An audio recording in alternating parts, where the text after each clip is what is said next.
Muy bien, pues abrimos nuestras Biblias en el libro de Josué. Acabamos de salir del Pentateuco y comenzamos con Josué. Es decir, que hay, yo creo que con bastante razón, personas que opinan que Josué debiera estar dentro del Pentateuco o estar directamente relacionado, porque realmente es lo que completa el Pentateuco. Los primeros 4 o 5 libros, ¿verdad? Esto un poco lo completa, porque es precisamente la toma, la posesión de la tierra prometida. Entonces parece que sin Josué falta algo importante en lo que es la parte de la Torá, pero así la tienen dividida los judíos, ¿verdad? Ellos tienen a Josué como el primer libro de los profetas. Curioso, ¿verdad? Nosotros seguramente lo pondríamos o pensaríamos que Josué estaría dentro de los libros históricos, que obviamente lo es, pero los judíos lo tienen como profeta. Y realmente fue un profeta porque trajo también la palabra de Dios al pueblo.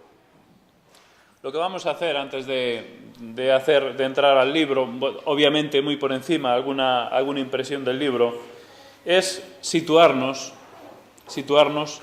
y saber dónde estamos. Y creo que es interesante porque no lo hemos hecho hasta ahora. En un mapa o en varios mapas mirar un poco la situación. Bueno, ver un poco el recorrido, por dónde fue el pueblo y qué es lo que fue pasando. Entonces, en primer lugar, nos situamos, no vais a ver nada, lógicamente, porque es muy pequeño. Esta es la línea de tiempo. Hay diferencias, ¿verdad? Esta concretamente es la línea del tiempo de la Biblia de las Américas. Nos situamos en los años, en las fechas. Aquí se atribuye la fecha de nacimiento de Moisés en el año 1525, la huida de Moisés a Madián en 1486 a.C., el éxodo en el 1445, si vamos un poco más adelante, la muerte de Aarón en el 1406, la conquista de Canaán entre el 1405 y 1398. La muerte de Josué también se sitúa en ese año, en el 1398. Después tenemos el periodo de los jueces. A partir de esa fecha, en torno al año 1000, terminaría todo el proceso de los reinados de Saúl, David, Salomón, y llegaríamos con la muerte de Salomón y división del reino en el año 931 a.C. Pero hay un mapa, lo que pasa que, bueno, estos por lo que veo van a ser muy pequeños. En el ordenador se ven grandes, pero en la pantalla se ven pequeños. El recorrido que hizo el pueblo de Israel hasta el momento donde estamos ahora, justo antes de tomar posesión de la tierra prometida, creo que es interesante verlo en el mapa. Este es el recorrido tal vez mayormente aceptado. No está claro. No se sabe con exactitud el recorrido, si se conocen varios puntos, pero a ver si en este se ve un poquito mejor. Aquí comienza la andadura del pueblo de Israel y sale precisamente de Ramesés hasta Sucot. En Sucot, aquí lo vemos, bueno, esta es la península del Sinaí, esto es Egipto, como vemos la península del Sinaí, yo creo que nos situamos, ¿no? El pueblo sale de Ramesés hasta Sucot. En Sucot conocemos porque allí fue donde precisamente el pueblo rocía la sangre del cordero en los dinteles y en los marcos de las puertas, ¿verdad? Y allí donde el Señor salva a los primogénitos de su pueblo, y perecen los primogénitos precisamente de las personas y de los animales de todos los egipcios, como sabemos. Después, más adelante, cruzan el Mar Rojo. No se sabe exactamente, aproximadamente por esta zona, el Mar Rojo, una zona obviamente más estrecha. Esto lo encontramos en Éxodo 14:32. Un poquito más adelante se encuentran con aquel lago, con aquella agua amarga, ¿verdad?, que fue después endulzada. Esto aproximadamente está un poco más abajo, le llaman aquel Mara. Un poquito más adelante se encuentran con Elim, un vergel, ¿verdad?, con palmeras y con pozos de agua. Esto lo encontramos allí en Éxodo, el capítulo 15, también final del capítulo 15. Después, precisamente un poco más adelante, vamos a Éxodo 16 y el pueblo se queja, ¿verdad? Tenemos hambre. ¿Qué vamos a comer? ¿Por qué no volvemos a Egipto? Y allí el Señor le envía codornices y le envía el conocido maná. Y con este maná le sustenta durante 40 años.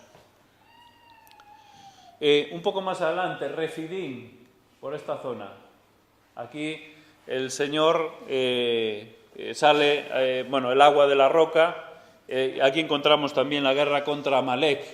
Precisamente después vamos a hablar, es Josué quien lidera el grupo, precisamente que vence a Amalek. Habían pasado 3 meses solamente desde la salida de Egipto. 3 meses y llegan precisamente al monte Sinaí. En el monte Sinaí, aquí abajo, es donde precisamente Moisés da la ley al pueblo. Bueno, Dios, mejor dicho, da la ley al pueblo a través de Moisés. En ese punto están aproximadamente 1 año. Si mal no recuerdo, 13 meses están ahí recibiendo la ley. Ahí se levanta, se erige el tabernáculo. El Señor le da todas las leyes, leyes sociales, ceremoniales, de todo tipo, ¿verdad? Espirituales para el pueblo. Allí está 1 año. Después, a partir de ahí, en Números 10:11 se nos dice que salió, se levanta la nube y se desplaza, entonces el pueblo sigue la nube. Y aquí empieza el peregrinaje del pueblo de Israel hacia arriba. De camino a Cades, más adelante vemos como Dios envía más codornices, vemos como María y Aarón murmuran contra Moisés a causa de la mujer cusita que había tomado. Esto lo encontramos en Números, capítulos 11 y 12. Estamos a mitad de camino entre Cades Barnea, por aquí seguramente. Después nos encontramos ya en el desierto de Parán, que es aquí, en esta zona, desierto de Parán en esta zona, pero bueno, más cerca de Cades Barnea. Aquí encontramos un hecho crucial en la historia de este pueblo, en la historia del Éxodo, y es que precisamente el pueblo se rebela contra Dios. Y es precisamente que Dios los castiga estando 40 años por el desierto. Entonces aquí el itinerario es más dudoso, pero por aquí está el pueblo vagando después por el desierto, aunque sí se mencionan localidades en la Biblia, pero algunas no son perfectamente conocidas su localización. Precisamente el pueblo desobedece, el pueblo es incrédulo, porque el Señor, como sabéis, manda enviar 12 espías, uno de cada tribu. Entre ellos está Josué. 10 de ellos dan un informe negativo, pero 2 dan un informe positivo, Caleb y Josué, diciendo: nosotros podemos vencerles con la ayuda del Señor. Pero el pueblo dice: no, vamos a cogernos un líder y volvemos a Egipto. Y ahí está el pueblo, el Señor se enfada con el pueblo, y ahí el pueblo después está vagando 40 años por el desierto. Avanzamos en Números 20, se nos habla del agua de la roca. Después de hacer varios recorridos, vuelve aquí a Cades. Aquí está la incredulidad de Moisés. Y el Señor lo castiga y le dice: no vas a ver la tierra prometida por cuanto has desobedecido. El Señor le dijo: habla a la roca. Pero eso no fue lo que hizo Moisés, ¿verdad? Como sabéis. Lo que hizo fue golpear la roca, que no fue lo que le había mandado el Señor. Bueno, ahí se menciona muy escueto, no sabemos todo exactamente, con todo detalle lo que pasó, pero es evidente que Moisés y Aarón desobedecieron al Señor. Y Moisés es castigado por parte del Señor diciendo: no vas a entrar en la tierra prometida, vas a verla. Después descienden por aquí en el monte Or, muere y se entierra a Aarón.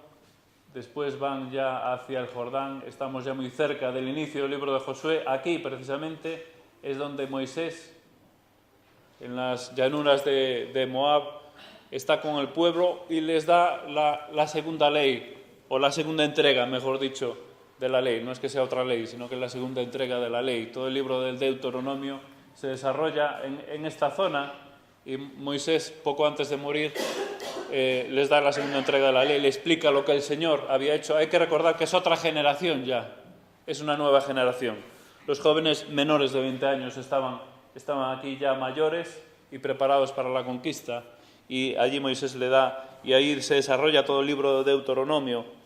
Decir que se libran varias batallas, especialmente con los amorreos, Og y Sehón, 2 reyes al norte y al sur, a los amorreos, y esta parte de la tierra al este del río Jordán se van a quedar 2 tribus y media con esa parte, ¿verdad? 2 tribus y media, que son media tribu de Manasés y otras 2 tribus que después las vamos a ver en pantalla. Entonces, precisamente, se hace también el censo al pueblo en esta zona y desde el monte Nebo, está aquí pero no se ve, Moisés divisa la tierra de Canaán y muere. Y ahora nos encontramos precisamente en el inicio del libro de Josué, en este momento, en esta situación. Moisés, que era el referente del pueblo, líder tremendo, una persona, se puede decir gigante, ¿verdad?, para el pueblo, una persona, un líder imprescindible, 40 años, y de repente se quedan sin líder. Es difícil definir o pensar cuál era la situación en la que quedaba el pueblo, ¿verdad? Pero tenemos que pensar que su principal líder se acaba de morir. Era necesario un nuevo líder que sustituyera a Moisés. La elección de Dios es clara, es Josué. ¿Quién era Josué? Josué no era un desconocido. Lo vemos en una campaña militar, en un líder militar brillante, porque precisamente en la derrota de Amalek, en Éxodo 17, vemos cómo es Josué quien lidera este ejército y derrota a Amalek. Literalmente dice Éxodo 17:13, Josué deshizo a Amalek. Posteriormente vemos a Josué como ayudante de Moisés. Por ejemplo, en el 24:13, y se levantó Moisés con Josué, su servidor, y subió al monte de Dios. Él iba, cuando Moisés iba al monte a hablar con Dios, iba Josué con él. Se quedaba a distancia, pero iba. Era testigo y fue testigo de todo eso. En el Éxodo 33:11, y hablaba Jehová, dice, con Moisés cara a cara, como habla cualquiera a su compañero. Y él volvía al campamento, pero el joven Josué, dice allí, hijo de Nun, su servidor, nunca se apartaba de en medio del tabernáculo. Así era Josué. Josué también fue uno de los espías, como mencioné antes, de que fueron a reconocer la tierra, Números 13, y él junto con Caleb, también como hemos comentado, dieron un informe positivo. No tanto por lo que vieron, porque las murallas de Jericó debían ser impresionantes. Lo que vieron allí, humanamente hablando, debiera ser decir esto, pero Josué sabía quién peleaba por ellos. Peleaba el Señor por ellos, y por eso dieron un informe positivo tanto Josué como Caleb. Precisamente en Números, final del libro de Números, vemos cómo Dios responde a la oración de Moisés. Moisés dice, voy a morir, este pueblo necesita un líder. Vamos a leer Números 27:15 al 18, y allí vemos cómo se elige a Josué. Entonces respondió Moisés a Jehová diciendo, ponga a Jehová, Dios de los espíritus de toda carne, un varón sobre la congregación, que salga delante de ellos delante de ellos, está mal aquí la traducción al pegarlo, bueno, y que los saque y los introduzca, para que la congregación de Jehová no sea como oveja sin pastor. Y Jehová dijo a Moisés, verso 18 de Números 27, toma a Josué, hijo de Nun, varón en el cual hay espíritu, y pondrás tu mano sobre él. La elección de Josué como nuevo líder de este pueblo. Y al final del libro de Deuteronomio, precisamente, José es puesto como sucesor de Moisés y se le insiste, curiosamente igual como en el capítulo 1, como vamos a ver de Josué, se le insiste en que se esfuerce y se anime. Fijaros, por ejemplo, Deuteronomio 31:7, precisamente ya al final de la vida de Moisés, al final del Pentateuco, dice, llamó Moisés a Josué y le dijo en presencia de todo Israel, esfuérzate y anímate, porque tú entrarás con este pueblo a la tierra que juró Jehová a sus padres que les daría, y tú se la harás heredar. Y Jehová va delante de ti y él estará contigo, no te dejará ni te desamparará, no temas ni te intimides. Después se repite esto, ¿verdad? En el final del capítulo, verso 23. Y entramos en el libro de Josué. ¿Quién es el autor? hay distintas opiniones. Hay quien lo atribuye a Samuel, pero tal vez la opinión más extendida es que el mismo Josué. Bueno, tenemos que pensar que Josué hacía copias, como se menciona, por ejemplo, en el capítulo 8, verso 32, dice, también escribió allí sobre las piedras una copia de la ley de Moisés, Josué está hablando, la cual escribió delante de los hijos de Israel. También se menciona al final del libro que él escribe en un libro, fijaros lo que dice el capítulo 24 y verso 25, entonces Josué hizo pacto con el pueblo el mismo día. ¿Recordáis? Yo en mi casa vamos a servir al Señor. ¿A quién vais a servir vosotros? No, nosotros serviremos a Jehová el Señor. Bueno, pues en este contexto dice Josué, hizo pacto con el pueblo el mismo día y les dio los estatutos y leyes en Siquem. Verso 26 dice, y escribió Josué estas palabras en el libro de la ley de Dios.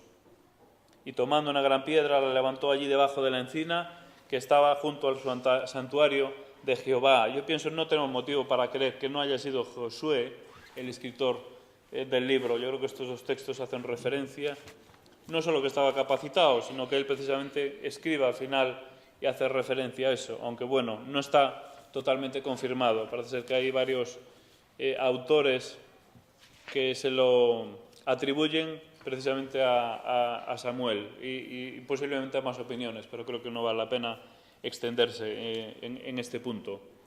El contenido del libro se define o se resume en dos palabras. Bueno, Dan nos decía una, conquista, ¿verdad?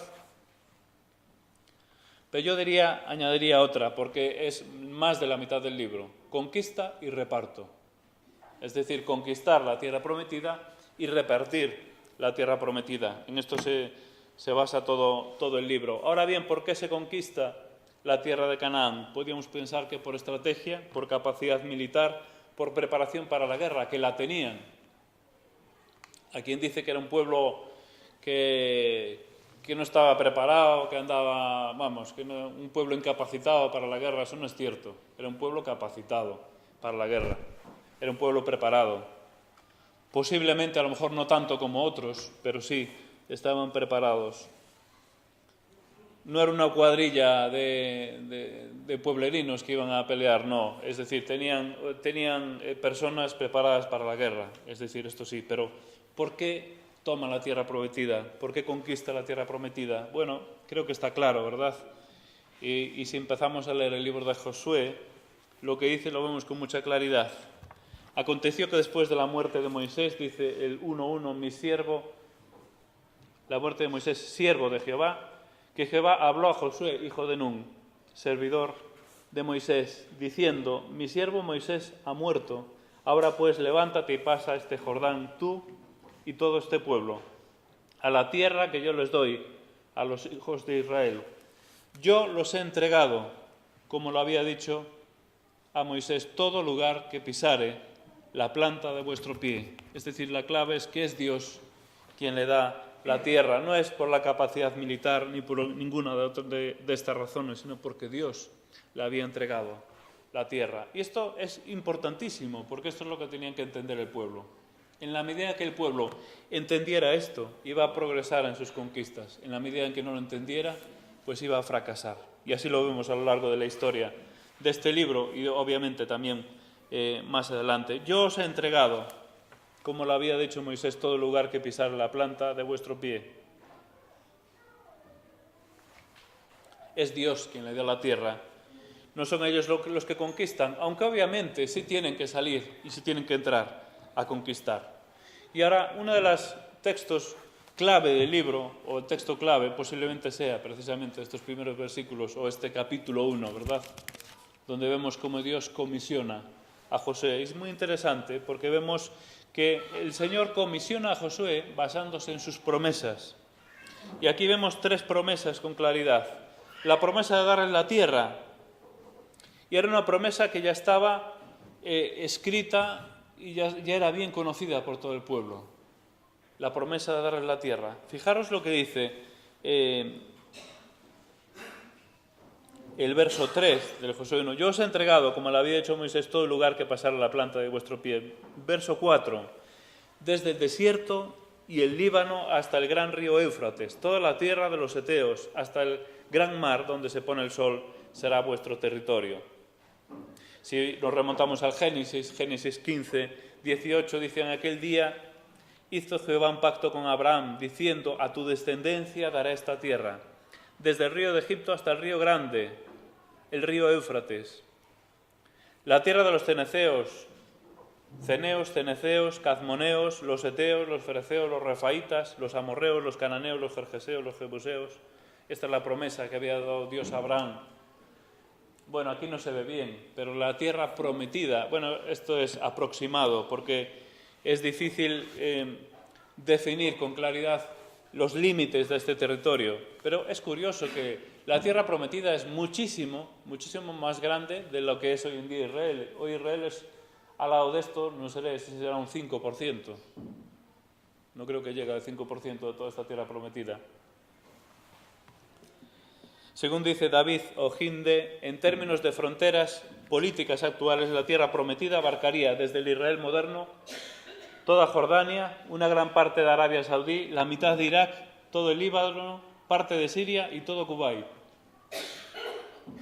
Ni siquiera en los mejores momentos del reino de David, cuando fue el reino más extenso, reino de Salomón, pues ni siquiera llegó a una mínima parte de toda la tierra prometida. Es curioso, ¿verdad? ¿Qué pasa con esta tierra prometida? Creo que hay una lección importante en esto.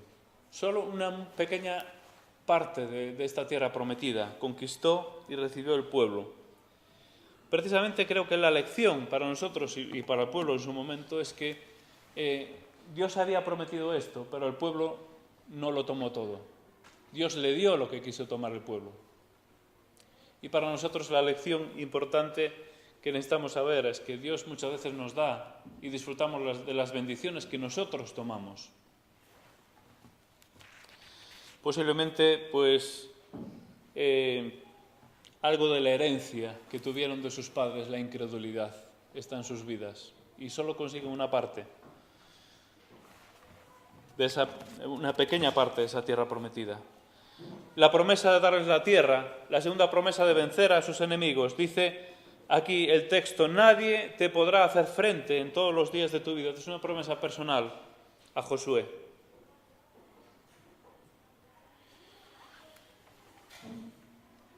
Tal vez humanamente hablando, todos los aspectos que tendría José. Un pueblo dubitativo, un pueblo que fácilmente se venía abajo, como lo vemos en la historia. Por otro lado, enfrentaba a enemigos preparados, murallas como las de Jericó, que eran tremendas, impresionantes. Humanamente hablando, ¿a qué podía agarrarse Josué? ¿Cómo puedo yo enfrentarme a esto? Por eso se insiste tanto: esfuérzate y sé valiente. ¿Pero en base a qué? En base precisamente a las promesas. Sé valiente porque yo te voy a dar la victoria. Esta era una de las promesas, vencer a sus enemigos. Y la tercera promesa, y más importante, era precisamente estar con él. Como estuve con Moisés, estaré contigo. No te dejaré, ni te desampararé. Esto lo vemos en el verso 5. Sin duda esto es lo más importante. El mayor estímulo es la presencia de Dios mismo luchando a nuestro favor. Y esta frase me recuerda precisamente a un texto muy conocido, ¿verdad?, para nosotros. La gran comisión: he aquí yo estoy con vosotros todos los días. Yo estoy con vosotros todos los días. Nosotros también tenemos una misión. Pero el Señor le da mandamientos a Josué: valentía y esfuerzo, esfuérzate. La palabra original viene de afirmar, ser fuerte, de fijar el término. No tanto el tema del esfuerzo como lo entendemos nosotros, sino de fortalecerse. Sé valiente, porque tú repartirás, dice a este pueblo, por heredad la tierra de la cual juré a sus padres que la daría a ellos. Fijaros cómo va ligado el mandamiento a la promesa. Es decir, te dice: esfuérzate, sé valiente, porque vas a repartir la tierra que yo di por heredad, dice, y juré a tus padres. El mandamiento de fe fortalecer la fe precisamente en la palabra. Solamente esfuérzate, verso 7, y sé muy valiente, para cuidar, fijaros, de hacer conforme toda la ley que mi siervo Moisés te mandó. No te apartes de ella, ni a diestra ni a siniestra, para que seas prosperado en todas las cosas que emprendas. Nunca se apartará de tu boca este libro de la ley, sino que de día y de noche meditarás en él, para que guardes y hagas conforme a todo lo que en él está escrito, porque entonces harás prosperar tu camino y todo te saldrá bien. El reto que tenía por delante era difícil, ahí no se ve, ¿verdad? Pero esta es la tierra de Israel antes de la conquista. Todos los pueblos que estaban allí preparados. Pero tenía la promesa del Señor. Tenía que esforzarse, ser valiente, actuar, ponerse en marcha, pero especialmente fortalecer su fe. ¿Cómo? A través de la palabra. Lo que vemos en el libro de Josué es precisamente la historia de esta conquista. En el capítulo 3, el paso del río Jordán, cómo Dios separa las aguas, cómo Dios manifiesta su poder al pueblo. La toma de Jericó en el capítulo 6, vemos la grandeza de Dios destruyendo, simplemente por los sonidos que metía el pueblo en las murallas. Pero era Dios que destruía, ¿verdad? La arqueología ha demostrado que esta ciudad fue destruida repentinamente, porque las vasijas estaban no solo quemadas, como sabéis la ciudad fue quemada por el pueblo de Israel, no solo estaban quemadas, sino que estaban llenas de grano. La forma de conquista habitual en este tiempo era el sitio. Una ciudad se sitiaba, y sobre todo cuando era una ciudad amurallada, se sitiaba durante meses. Jericó no fue sitiada, se ve que fue una destrucción repentina. Las vasijas y todos los víveres estaban allí, si fuera sitiada estarían vacías. La arqueología confirma esto, pero Dios demostró a su pueblo su poder. Demostró que era Él quien estaba haciendo la obra. Más adelante, capítulo 7, vemos el pecado de Adán y entendemos que el pecado de una sola persona, afectó a todo el pueblo. Afectó de tal manera que perdieron la batalla contra Jai. Allí subieron con 2.000 o 3.000 guerreros, serán suficientes, y perdieron, vinieron, escaparon y mataron a unos cuantos, ¿verdad? Por causa del pecado de un solo hombre. El Señor había dicho, destruid todo, y él dijo, no, mira qué manto tan bueno hay aquí, ¿verdad? Después, capítulo 8, vemos la conquista de Jai. Capítulo 10, vemos las conquistas. En primer lugar, del sur. La primera, aquí no se ve prácticamente nada, pero la primera campaña militar es hacia el sur, y ahí nos relata una serie de pueblos y ciudades conquistadas. Capítulos 11 y 12, las conquistas hacia el norte. Del capítulo 13 al capítulo 22 vemos toda la división de la tierra y cómo se reparte. Ahí se establecen también las ciudades de refugio. Y por último, capítulos 23 y 24, el discurso de despedida de Josué, un discurso elocuente y muy importante. Ahora, hay una clave importante para entender el libro de Josué, y es lo que dice, por ejemplo, porque hay muchos textos, ¿no? El capítulo 10, 42 dice, se está hablando de todos estos reyes y las tierras que tomó Josué de una vez, dice, porque Jehová, Dios de Israel, peleaba por Israel. Porque Jehová, Dios de Israel, peleaba por Israel. En el discurso de despedida, Josué dice al pueblo, vosotros habéis visto todo lo que Jehová, vuestro Dios, ha hecho con todas estas naciones por vuestra causa. Porque Jehová, vuestro Dios, es quien ha peleado por vosotros. Esto es una de las claves para entender el libro de Josué. Y la aplicación para nosotros en el día de hoy, ¿cuál puede ser?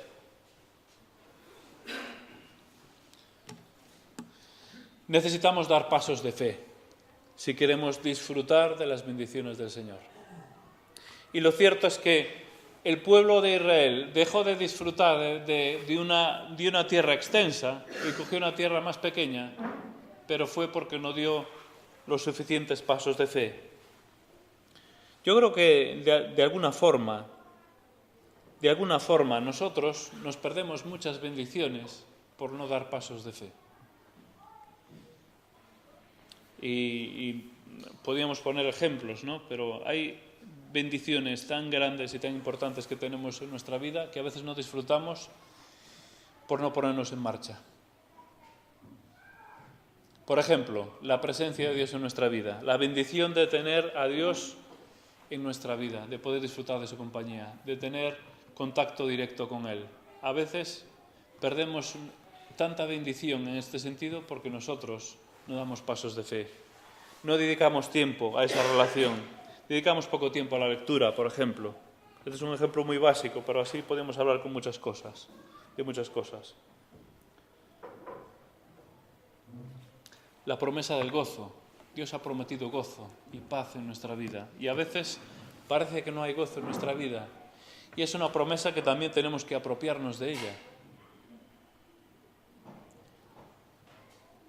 Necesitamos dar pasos de fe, avanzar. Yo creo que el libro de Josué nos enseña esto. Lo que tenían por delante era muy complicado, muy difícil humanamente, pero si daban pasos de fe iban a ser bendecidos. Yo creo que ocurre igual en nuestra vida. Pero pasos de fe, ¿para qué? ¿Hacia dónde? ¿No? Porque estás hablando de pasos de fe, ¿eso qué es? Bueno, pues está muy claro, ¿verdad? Pasos de fe para servir a Dios, para agradar a Dios, para adorar a Dios con nuestra vida. En esa dirección tienen que ir nuestros pasos de fe. En el discurso de despedida, y creo que era importante mencionar algo de este discurso, y con esto terminamos, Josué les dice un texto que casi todos conocemos de memoria, pero es bueno recordarlo, y que de alguna forma puede resumir un poco el espíritu de este libro. Bueno, leemos solo 2 versículos. Capítulo 24, merece la pena leer los 2 capítulos, 23 y 24. Capítulo 24, versos 14 y 15. Ahora pues, dice Josué al pueblo, temed a Jehová y servidle con integridad y verdad. Josué 24, 14. Quitad de entre vosotros los dioses a los cuales sirvieron vuestros padres al otro lado del río y en Egipto, y servid a Jehová. Y si mal os parece servir a Jehová, escogeos hoy a quien sirváis. Si a los dioses a quienes sirvieron vuestros padres cuando estuvieron al otro lado del río, o a los dioses de los amorreos en cuya tierra habitáis. Pero yo y mi casa serviremos a Jehová. Josué lo tenía claro, los pasos de fe tienen que ir en esa dirección, servir a Jehová. El pueblo de Israel era llamado a una misión importante, ser luz y ser bendición a todas las naciones. Esta era su principal misión y allí está recogido en la promesa. Y nosotros heredamos también esa misión del pueblo de Israel. Como sabéis, el pueblo de Israel fracasó en esa misión. Entonces Dios estableció en su soberanía la Iglesia, que somos nosotros. Y nosotros ahora tenemos el privilegio de ser luz.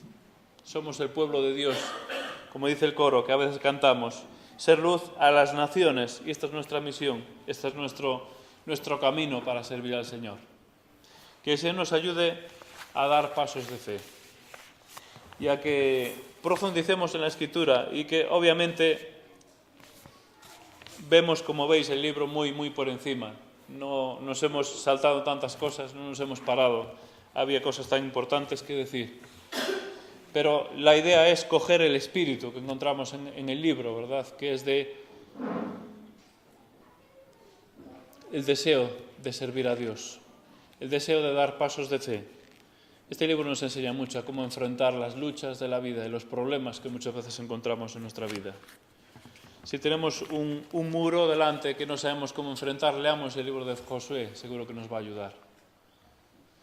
Vamos a orar para pedir que el Señor nos ayude a que Él, de alguna forma, nos impregne nuestras vidas con este mismo espíritu. Vamos a orar. Te damos gracias, Señor, por tu palabra y te damos gracias, Señor, por el ejemplo que encontramos en este libro, en este hombre Josué, en este pueblo, que en un momento determinado dieron pasos de fe, tal vez no los suficientes, tal vez no todos los pasos que tú les habías mandado, pero dieron pasos de fe para tomar esta tierra, para enfrentarse a algo que era imposible humanamente hablando. Sin embargo, sabemos que ahí está la clave, de nuestra vida cristiana hoy en día también. Y es que saber avanzar y dar pasos de fe confiando en ti, sabiendo que eres tú quien está por nosotros. Y nos aferramos a la promesa y a la palabra tuya, que dice, si Dios es por nosotros, ¿quién contra nosotros? Y sabemos que tú eres por nosotros. Ayúdanos a servirte, ayúdanos a ser luz a las naciones, porque para eso también estamos aquí. Ayúdanos a adorarte, que nuestra adoración a ti sea manifiesta, y ayúdanos a aprender de Josué, ayúdanos a aprender de Caleb, personas que supieron ver tu poder y supieron confiar en ti, que vieron más allá de los problemas y más allá de las circunstancias y supieron confiar en tu poder. Ayúdanos a confiar en ti. Y te lo pedimos que lo hagas en el bendito nombre del Señor Jesús. Amén.